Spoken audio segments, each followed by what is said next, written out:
របស់កំរោបាក់រយត្រង់នេះនេះពីសេច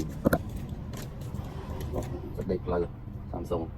Type A8 2021ដូចក្រង់នេះវាយមិនហើយមើលទៅហើយ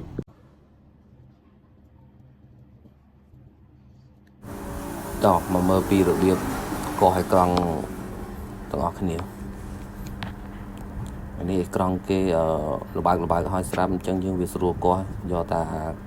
ជ័រស្រាំងស្ដៅនឹងកោះវាខំតិចមកវាចេញទោះខូចក៏វាមិនអីព្រោះអេក្រង់នឹងវាខូចស្រាប់បាត់ហើយពេលយើងកោះបដាច់អេក្រង់ចេញមកកុំទាញខ្លាំងពេកប្រយ័ត្នដាច់អាខ្សែអេក្រង់ហ្នឹងVivoព្រោះអេក្រង់កំងថ្មីមកហ្នឹងវាអត់មានខ្សែហ្នឹងទេវាមានតែអេក្រង់ទេអញ្ចឹងយើងប្រយ័ត្នកន្លែងហ្នឹងផង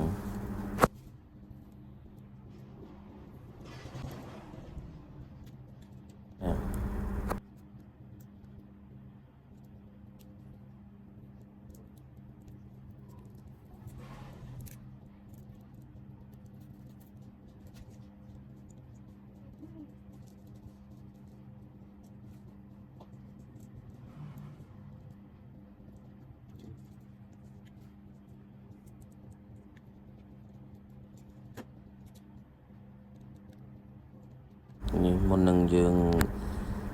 បិទកាយចាប់វាចូលយើងធ្វើតេស្តមើលសិនតែក្រង់ថ្មីរបស់យើងនឹងវាដំណើរការល្អអត់ថាច់វាដើរស្មូតអត់អីអត់ចឹងទៅបើវាដំណើរការអស់ហើយចាំយើងរៀបចំ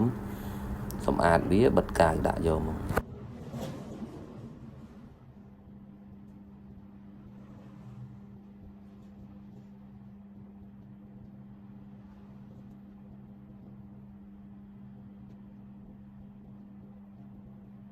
ហ្នឹងហើយឥឡូវបន្ទាប់ពីយើង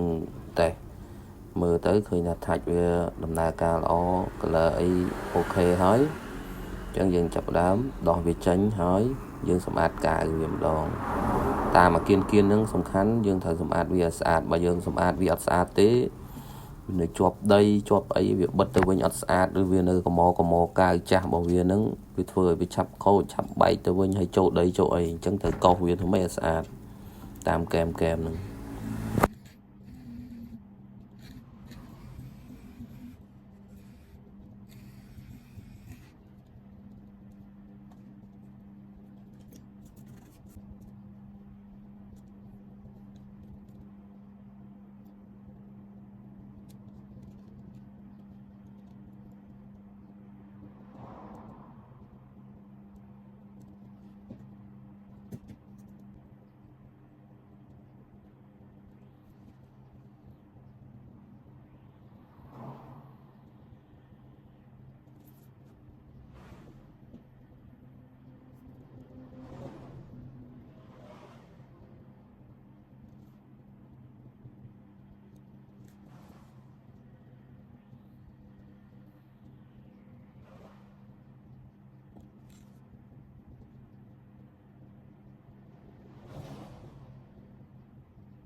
តោះពីយើងចាក់កាវចាក់អីស្អាតអស់ហើយឥឡូវ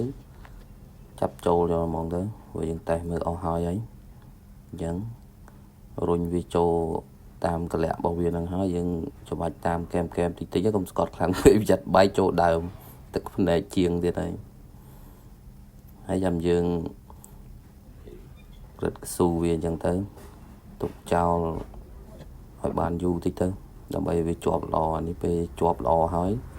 បកមកវិញជូតសម្អាតឲ្យភ្ញៀវហើយបើសិនជាចូលចិត្តជួយចុច like share ម្នាក់មួយទៅចាំធ្វើវីដេអូពីរបៀបដូររបៀបធ្វើអីក្រោយឲ្យមើលបន្តទៀត